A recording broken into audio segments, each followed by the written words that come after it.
So இன்றைக்கி பார்த்தீங்கன்னா மசால் தோசை ரொம்ப ஃபேமஸான ஒரு டிஷ்ஷு, எல்லாத்துக்கும் ரொம்ப பிடிச்சமான ஒரு டிஷ்ஷு. ஸோ பாருங்கள், ஒரு ஆள் சாப்பிட்ற அளவுக்கு தான் நான் எடுத்திருக்கேன். ஸோ நீங்கள் வந்து வீட்டில் எத்தனை பேர் சாப்பிட்றீங்களோ அந்தளவுக்கு மாவு எடுத்து வச்சுங்க. ஸோ மசால் தோசைக்கு தேவையானது பார்த்திங்கன்னா உருளைக்கிழங்கு தான். முதல்ல அவிச்சு எடுத்துடணும். ஸோ இதோட வந்து பார்த்திங்கன்னா நான் புர்கோலி, காலிஃப்ளவர் 2 சேர்த்திருக்கேன். அடிஷ்னல் டேஸ்ட்டுக்காக தான். ஸோ நீங்கள் வேணுன்னா சேர்த்திங்க, இல்லாட்டி வேண்டாம். Original recipe. ஸோ உருளைக்கிழங்கு வந்து ஒரு உருளைக்கிழங்கு எடுத்து தோல் சீவி நல்லா அவிச்சு எடுத்துருங்க. ஒரு வெங்காயம் நல்லா பொடியாக நறுக்கி வச்சுங்க. கருவேப்பிலை ஒரு ஸ்ப்ரிங்கு, பச்சை மிளகா ஒரு இது எடுத்து நல்லா சின்ன சின்னதாக இந்த மாதிரி ரவுண்ட் ரவுண்டாக கட் பண்ணி வச்சுங்க. ஒரு பச்சை மிளகா, ஒரு 4 டேபிள் ஸ்பூன் எண்ணெய், தேவையான அளவு சால்ட்டு, ஒரு 1/4 டேபிள் ஸ்பூன் கடுகு, ஒரு 1/4 டேபிள் ஸ்பூன் சீரகம், பிஞ்ச் ஆஃப் மஞ்சத்தூள். ஸோ இவ்வளோ தான் மெயின் டிஷ்ஷு. முதல்ல மசாலா ரெடி பண்ண எண்ணெய் ஊற்றிடுவோம். எண்ணெய் ஊற்றி எப்போயுமே எண்ணெய் சுடணும். சுட்ட பிறகு கடுகு போடுங்க. 2 மினிட்ஸ் ரெசிபி தான்.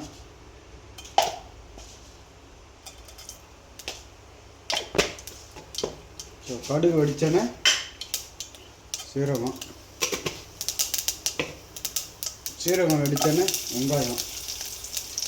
வெங்காயத்தோட பச்சை மிளகா 2 போட்டு வதக்குங்க.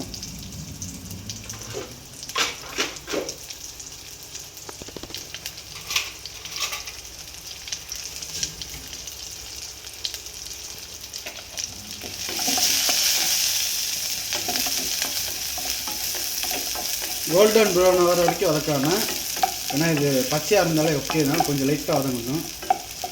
ஒரு 1 மினிட் வதங்கினா போதும். வதங்கினோன்னே கருவேப்பிலை போட்டு உருளைக்கிழங்கு, காலிஃப்ளவர் எல்லாத்தையும் போட்டுருவோம். போட்டு தேவையான அளவு மஞ்சத்தூள்.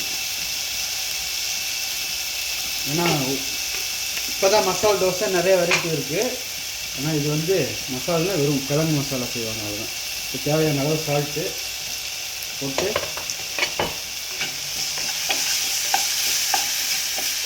இதை மிக்ஸ் பண்ணிக்கோங்க. மிக்ஸ் பண்ணிட்டு மேஷர் எடுத்து இப்படி மேஷ் பண்ணிக்கோங்க. நல்லா மசியல் பண்ணிக்கணும். அதாங்க ரெசிபி.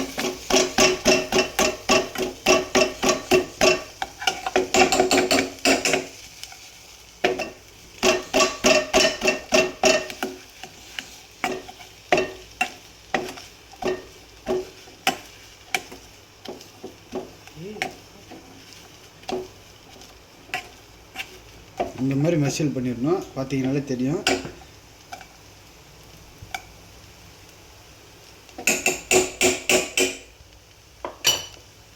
இப்போ வந்து சால்ட் செக் பண்ணிக்கங்க.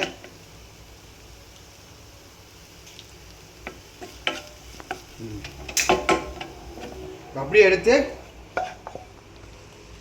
ஒரு பேனில் மாற்றிடுவோம். ஸோ இப்படி தான் இருக்கும்.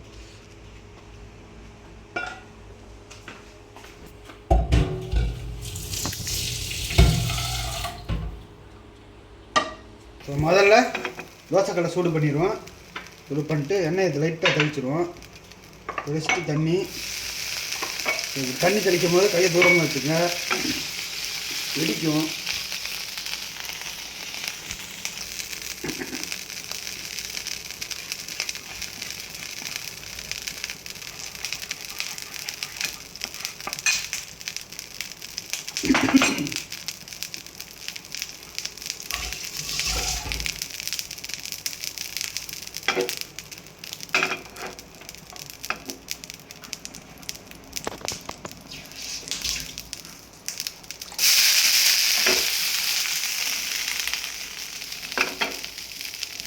ஓகே, இப்போ கல் ரெடி ஆனோன்னே தோசை மாவு ஊற்ற போகிறோம்.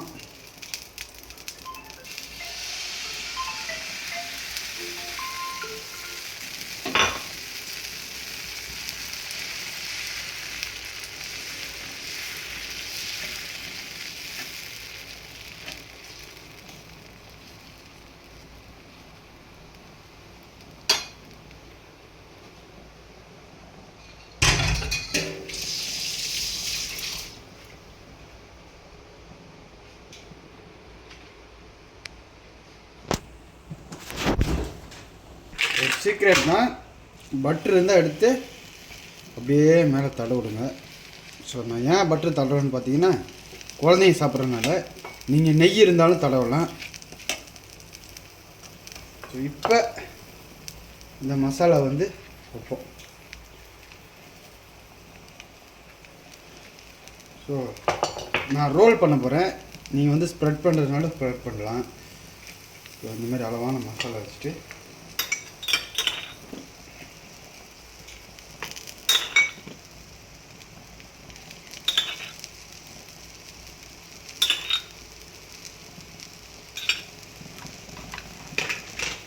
இப்போ தோசை மாவு வந்து நல்லா தோசை ரெடி ஆயிடுச்சு. ஸோ ரெடியான தோசையை நம்ம ரோல் பண்ணுவோம்.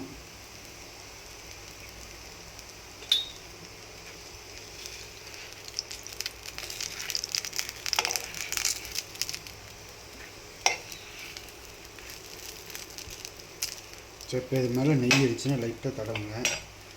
தடவி பாருங்கள், இதுதான் ஒரிஜினல் தோசை, மசால் தோசை. ஸோ கடையில் பெருசாக கிடைக்கும் ரோஸ்ட்டு மாதிரி. நம்ம வந்து ஒரு ஆள் சாப்பிட்ற அளவுக்கு பண்ணியிருக்கோம். மறக்காமல் ட்ரை பண்ணி பாருங்கள். செமையான ரெசிபி. ஸோ எப்படி இருக்குன்னு சொல்லுங்கள்.